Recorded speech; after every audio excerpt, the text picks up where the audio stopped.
Hello and welcome back. This is part of a series of business communication course as part of the BCA English second semester course. So in today's video, we will talk about culture and its influence in effective communication, how culture influences our communication, especially in a multifaceted world like today. So what is culture? We are a cultural being. So we are shaped and molded by our society, our culture, the the language we use are a part of our culture, how we behave, it's part of our culture. So culture is a shared system of beliefs and attitudes, values, expectations, and norms of behavior. And that's what we normally follow when we are communicating with other people. So when we are communicating with people, especially from other culture, we sense this intercultural dimension or intercultural aspects where there can be, for example, some kind of differences that we experience or that we expect. So generally, members of the same culture, they share the same beliefs and same expectations on how a person or how people should behave in certain situations, how they should carry themselves, or how they should think and communicate, the mannerisms and all that. So that all is influenced by our culture. So when we are communicating, culture plays an important role, and this is especially true in today's world where people from different cultures they work together. As for example, even in Nepal there are many multinational companies where you would probably work with, for example, people from India or even within Nepal, since Nepal is so diverse in culture. So if uh, for example, you might have to work with people from another region who have different cultures, or even in this class, like in your classroom, you probably have students from, for example, Tarai region with their own culture, people from hilly region, or people from mountainous region, right? So when we are communicating across culture, we normally hold our own cultural beliefs and theories that we are accustomed to, and oftentimes we expect others to kind of understand or accept those expectations, and therein lies the possibility of intercultural conflict, because what if the other person is not aware of that, or he or she who belongs to another culture is also communicating or interacting with their own cultural beliefs and theories, and if there is no accommodation, then the communication can break or it fails to be effective. So it is very necessary that we acknowledge cultural differences when we come across people from different culture. So main thing is we should not assume that other people behave or think like us, take things as we would normally take. So we should have this tolerance and respect for other ways of doing things. As so there is an very good ad is like treat other people the way you want to be treated. Now, when we are talking about intercultural communication, we want people to treat as they want to be treated or according to their expectations and according to belief. And very important that if you want to communicate effectively across culture, we should not really judge other people by our own standards. All right, we should have an open mind so uh, we can have this vision or we can have this understanding of how other people behave in a similar situation even, or in maybe situations where where otherwise we would not feel comfortable. Therein lies the need for empathy. So the empathy. of how, the having the compassion, or having the understanding about how other people may be going through, and may be communicating with the other person, having the understanding of the difficulties and of the differences because of cultural uh, inconsistencies. And again, very important that we need to have an open mind.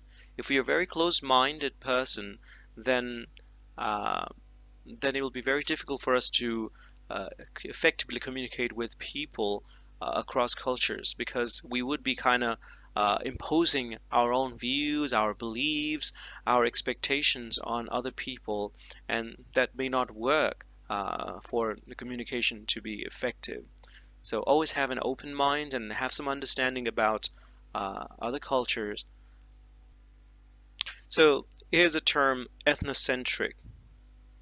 So ethnocentric are very much engrossed with their own culture. They don't have any kind of inclination, or maybe even understanding, or perhaps may even like respect for other cultures. They're so much involved in their own way of taking things, or their own culture. So ethnocentric people, they are prone to have the preconceived judgments of other cultures, or people belonging to different cultures, perhaps based on what they heard, or even maybe based on their limited personal experience as well. And perhaps they tend to take stereotyping seriously, and it's rather unfair when we do stereotyping, because stereotyping paints something broadly, and that may not apply to every individual belonging to, for example, one group. All right, it may be true for certain people, but it certainly is not true for everyone belonging to that narrow definition of a group. So we have to watch out on our any kind of preconceived biases and stereotyping inclination towards any other group of people. So, for example, here given an example is for a person belonging to, for example, a Tarai region in Nepal. So many people may have an adverse inclination or attitude towards people belonging to the Tarai region, simply because they look different. Um, they're skinned people. But is that fair to everyone? That's certainly not fair, right? Because you would not want to be treated like that, and you would not you'd not want to face any kind of discrimination based on how you look or how you talk. So, so in a sense, like it does affect our communication if we hold those beliefs, those stereotypical beliefs and attitudes. So when we communicate with people that look different, and that supposedly we feel that they're inferior, or for example, that can affect how we communicate and how we even treat other people. So we have to really watch out for these. So, what can we do to avoid ethnocentrism, or what can we do to enhance our communication thus thereby making it more effective in today's world? So, first of all, we have to have this understanding, and we should recognize the differences that of the different cultures. So not having this attitude like my culture is better than any other culture. All the cultures are different and unique in their own ways, so we need to accept and acknowledge that, and then we have the understanding, and the it would be easy for us to communicate across cultures, and that would be fair as well. And very important, avoid any kind of assumptions. So you might have heard or read something, especially heard from other people about some other people, but don't really believe, or don't take those things uh, to mind when you are communicating with other people, because that could create some kind of biases, or uh, you could fall a victim of ethnocentrism.